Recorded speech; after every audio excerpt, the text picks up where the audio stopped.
He boarded the plane like a ghost in a tailored suit. No one noticed the way his shoulders sagged beneath the weight of invisible burdens, or how his eyes carried the hollow sheen of too many sleepless nights. To most, he looked like another businessman. Expensive watch, leather briefcase, and that cold, distracted stare that said he was somewhere else entirely. Ethan Ward, CEO of Ward Industries, had spent the last decade climbing an endless mountain of meetings, deals, and headlines. People called him brilliant, fearless, unstoppable. But tonight, he felt anything but. He slid into his seat in first class, loosened his tie, and closed his eyes. The hum of the engines was the only sound that kept him company. "Long flight ahead," the flight attendant said politely. Ethan nodded. "Yeah, I could use some quiet." He was reaching for his headphones when a small voice interrupted. "Hi," it said cheerfully. "You look tired, sir." He turned, startled. A little girl sat beside him, her feet barely reaching the edge of her seat. She had messy curls, big curious eyes, and a lollipop in her mouth.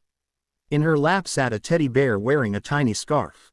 Ethan smiled faintly. "Do I?" She nodded with complete seriousness. "Uh-huh, you have sleepy eyes. My grandpa gets those when he works too much." Ethan chuckled softly. "Maybe I do work too much. Then you should take a nap," she said, offering her small blanket. "It's magic. It makes people feel better." He hesitated, looking at the tiny blanket covered in cartoon clouds. "Magic, huh?" She nodded earnestly. "It always works." Something about her confidence disarmed him. So, with a smile that felt foreign but welcome, he said, "All right. I'll give it a try." He laid the blanket across his lap, the soft fabric smelling faintly of strawberries and crayons. For the first time in years, Ethan allowed himself to close his eyes, not because he had to, but because he wanted to.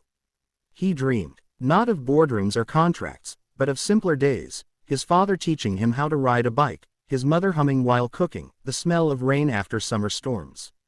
Memories he had buried beneath layers of ambition and exhaustion. When he woke, the plane cabin was quiet and dim. The little girl was gone. Her seatbelt was neatly buckled, her teddy bear gone too. But on his lap, the blanket remained, folded neatly. On top of it, a small note written in uneven, childlike handwriting. "Don't forget to rest, even when you're grown up." Ethan stared at the words, a lump rising in his throat. For the rest of the flight, he didn't open his laptop. He didn't look at his emails. He simply stared out the window as dawn painted the sky in soft pink and gold. For the first time in years, he felt peace. When the plane landed, Ethan carried the note carefully in his briefcase. He went straight home, not to the office. His driver looked surprised. "Sir, the board meeting can wait," Ethan said quietly. "I need to sleep." That night, he didn't dream of deadlines.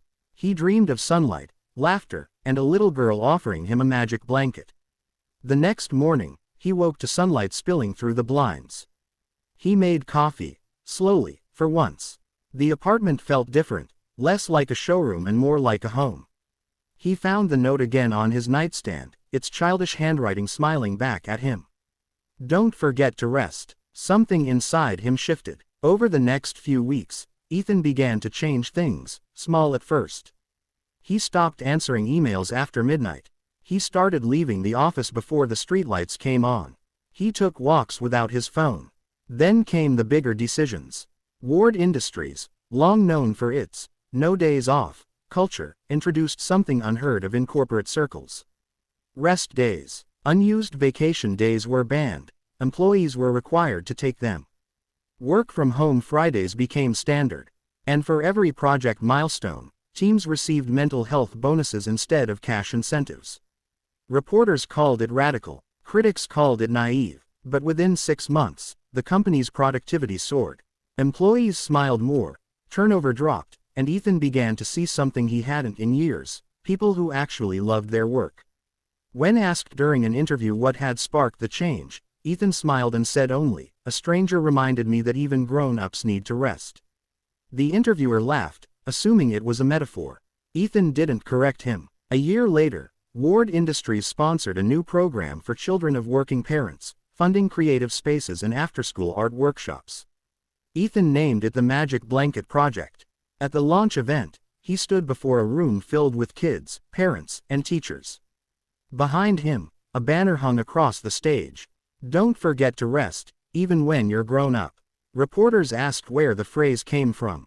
Ethan smiled softly. "From someone very small who reminded me of something very big." After the event, as the crowd thinned, a little girl approached him, maybe 9 or 10 now, with curls that looked awfully familiar. She held a teddy bear with a tiny scarf. "Do you remember me?" she asked shyly. Ethan froze, heart stuttering. "You," she smiled. "You look better now. Not tired anymore." He laughed, a little stunned. "No, I suppose I'm not. My blanket worked, huh?" she said proudly. He knelt down so their eyes met. "It did," he said gently. "Better than you know." The girl grinned, handed him a new drawing, 2 figures sitting on a plain beneath a shining sun, and skipped off toward her mother. Ethan stood there for a long time, the drawing in his hands, the words from that first note echoing in his mind. "Don't forget to rest, even when you're grown up." He looked out the window at the sky, soft clouds drifting in the light, and whispered, "I won't." Sometimes the universe doesn't send you mentors or signs in grand ways.